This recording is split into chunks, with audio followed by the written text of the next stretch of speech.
Oui, Joe Poirier de Bellegarde.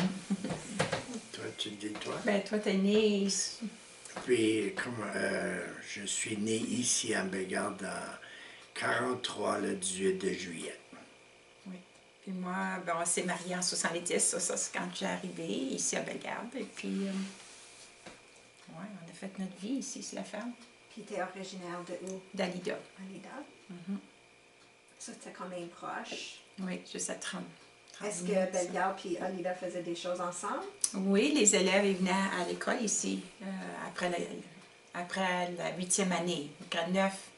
Puis l'année que j'étais supposée devenir, ben, le curé de la paroisse à Cantal a décidé de déménager le couvent à Alida. Fait que moi, j'ai été à Sturdos pour 1 an.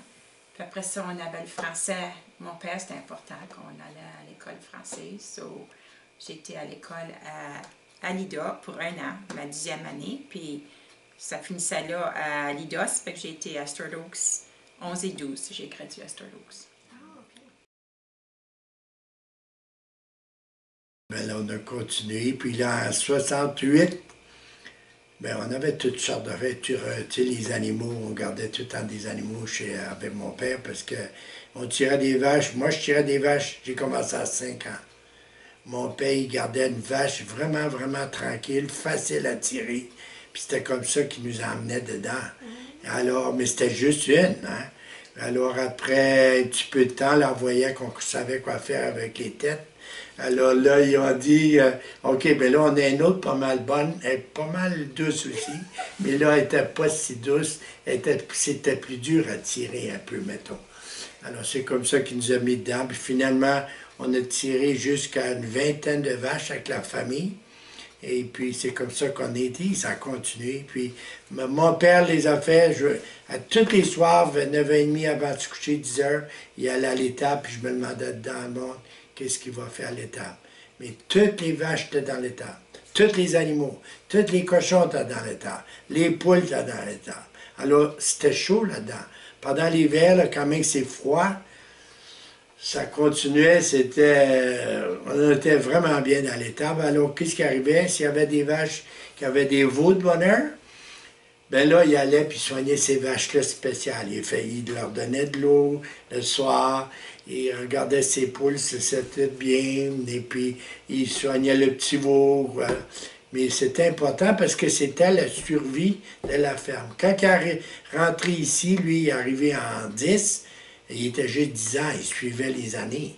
Alors, qu'est-ce qui est arrivé? Il restait avec un monsieur curé pour 7 ans.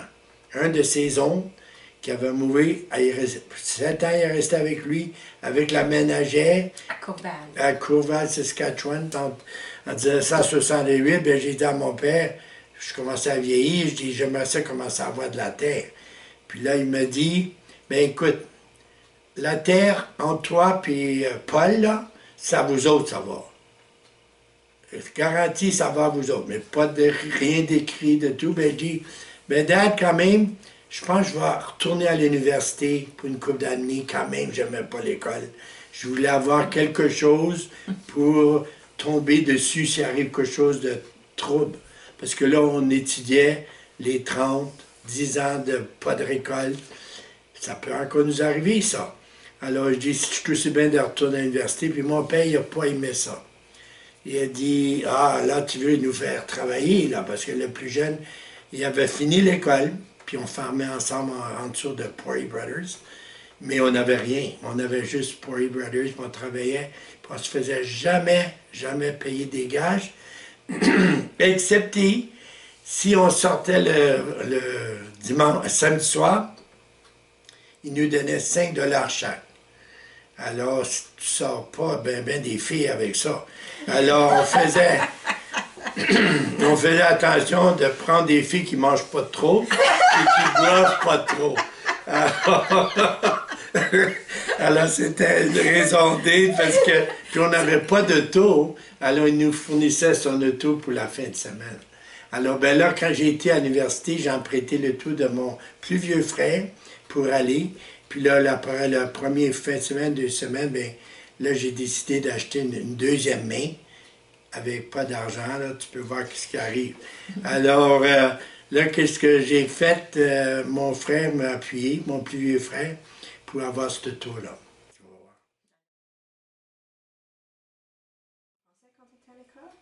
Toujours, toujours. Toutes les années que j'étais à l'école, j'ai commencé, j'avais 7 ans, dans ce temps-là, il n'y avait pas de garderie ou prématernelle, alors on commençait, quand il passait qu'on était assez vieux, il y en a qui commençaient à 6 ans, moi j'ai commencé à 7 ans. Puis là, ben on a commencé, on était à 6 élèves au grade 1 dans ce temps-là, parce qu'on avait beaucoup d'enfants. Je regardais dans le baptistère de la paroisse. En 1956, il y avait eu 26 baptêmes dans la paroisse de Bellegarde.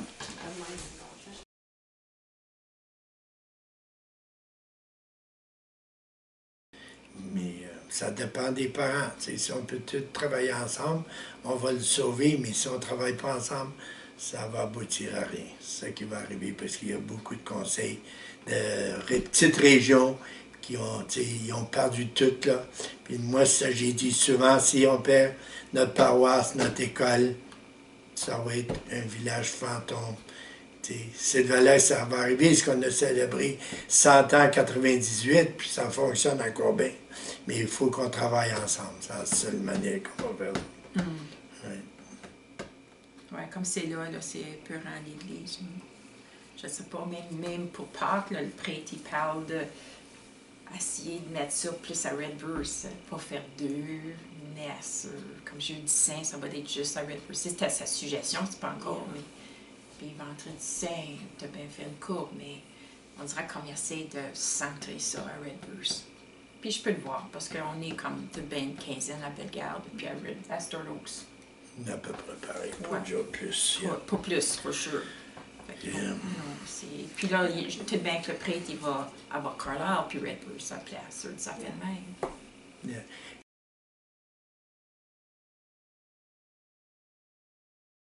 J'allais dessus quand même que tu avais une grosse famille puis une ferme à faire, whatever. Tu étais sur le comité de la caisse populaire, de la paroisse. Puis là, dans ce temps-là, les pique-niques pour le président, puis tout ça, Joe, il a été 2 fois. 2 fois des pique-niques de 2-3 000 personnes, Oui. C'était pas d'autre. Puis là, la patinoire. Il y a 68, 67 qu'on commençait à partir la patinoire, et puis ça, c'était une grosse affaire aussi. Pour tenir les enfants à jouer ici, hein, mais et on avait plus d'enfants aussi alentour, là, maintenant. On a perdu tout de suite des autres écoles, alors on a encore de Sturt Oaks, Redverse, quand même.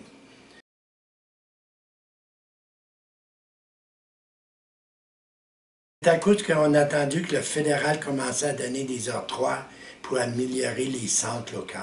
Ah oui, c'est vrai. C'est ça qu'on a entendu dire. Alors moi, je me donnais bien, il y avait notre directeur d'école ici, Martin Blanchet. Et puis, on s'est mis ensemble, on a trouvé un conseil, puis on a rentré dedans la CF provinciale. Et puis là, c'était encore d'autres réunions à aller. Alors, souvent, on allait ensemble, puis on amenait 2 familles. Puis on passait la fin de semaine dans un hôtel à Réginaux, Saskatoon ou whatever. Puis on amenait nos familles, alors. Mais c'est ça, ben on voyait que ça avait du bon sens. Puis c'était pour aider la communauté parce qu'on n'avait pas d'argent quand même. Puis là, le fédéral donnait des bons montants d'argent pour aider les communautés à partir de la CF. Alors, le but, c'était de faire de la programmation dans la communauté. Yeah. Ça un peu de Il y a programmation et puis un centre de rencontre. Okay. C'est ça qu'il y avait, parce qu'on avait même commencé un petit bistrot, là, étant, puis tout ça. Puis c'était ça que c'était. Puis les 4 à 7, là, moi, je trouve que ça en ramène du monde en masse. Yeah.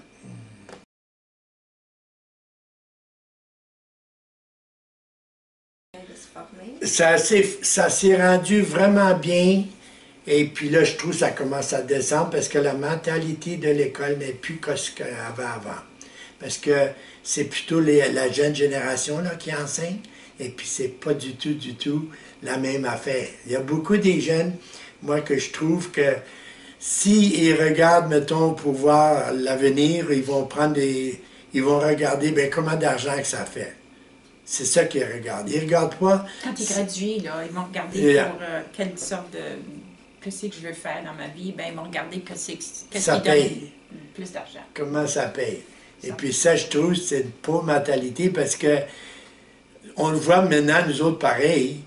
Si tu as manqué de vivre puis que tu aimais de qu'est-ce que tu faisais, puis là, tu arrives et tu penses qu'en te retirant, ça va être une merveille, bien, je dirais que 30% ne le font pas de se retirer parce qu'ils meurent avant, soit de l'attaque de cœur, le cancer, tout ça. Alors, c'est tellement un manque de vie, là. Il faut que tu aimes, c'est comme, j'écoute souvent La Victoire, l'amour, puis ils disent, il faut que tu aimes qu'est-ce que tu fais. Puis si tu aimes ça, tu vas jouir de la vie jusqu'à temps que tu sais On plus dirait comme ici. c'est pas d'ouvrage, c'est une joie de le faire. Yeah, yeah.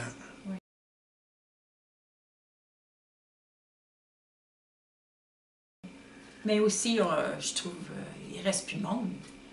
Comme nous autres, juste venant de chez nous à ici, il y avait des grosses familles, les Martin, les Moreau, les, les Wileski, tout ça, quand on s'en venait, puis on s'en venait tout à la messe, puis toutes ces familles-là, ben, il ne reste plus personne. Puis même ton voisin, tu ne le connais pas. Yeah. C'est depuis que les femmes ils agrandissent, ben là, les petits locaux, les maisons, puis là, ils vendent ça, puis ça peut être n'importe qui fait absolument rien dans la communauté. Non, ils ont juste... Tu ne vois pas, c'est une place pour vivre. Oui. Mais ça, c'est pas bon pour la communauté. Non. Mais, yeah.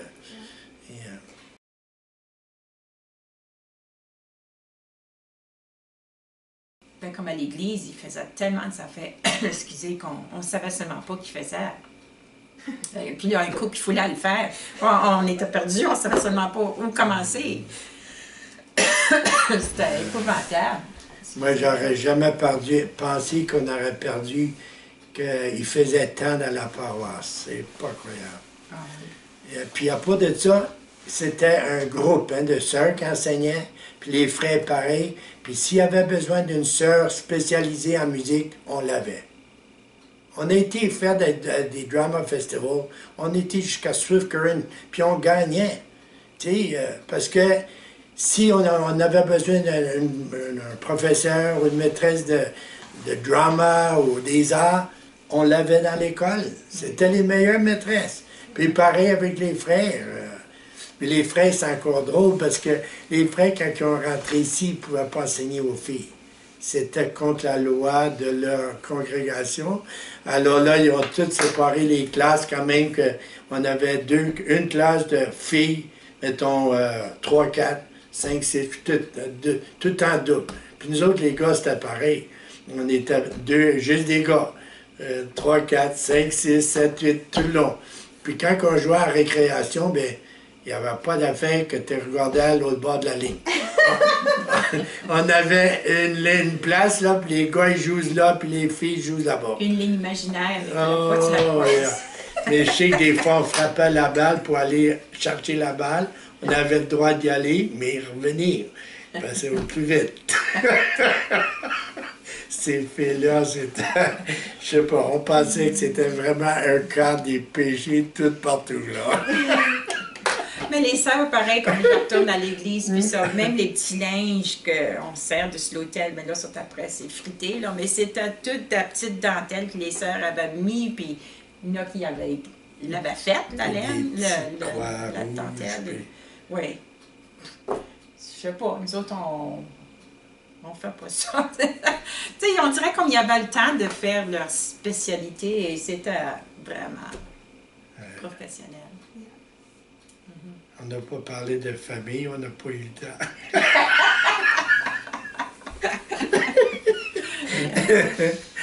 Puis ça priait beaucoup, les sœurs, je pense. Ah, oui, Ça aide toujours dans une communauté, quelqu'un qui prie. Si quelqu'un avait de la misère ou whatever. Puis on avait des bonnes expériences. Moi, je me rappelle les frères. On avait un frère lyonnais de 6, 7, 8. Puis c'était juste des gars dans le collège des frères. Là. Et puis il nous disait, puis là, à cet âge-là, ben, on commence à penser plus tard, qu'est-ce qu'on veut faire. Puis frère Lyonnais nous avait dit, il dit, savez quoi là, Je suis certain que vous n'allez pas tout être des prix. Je suis certain que vous n'allez pas être des frais. Et puis, vous allez avoir une campagne. Alors, pourquoi pas commencer à prier maintenant? Quand même, vous êtes au grade 7. C'est pas la fin du monde. Alors, j'aimerais ça que vous me promettez, autant que possible, là, je vous oblige pas, de dire 3 jours au salut Marie, le matin et le soir, pour votre future épouse. Oh. Puis on l'a dit, puis je le dis encore, on le dit ensemble encore là. Mais juste pour dire comment ça marche. Guy? Yeah, c'est lui. Ah, OK.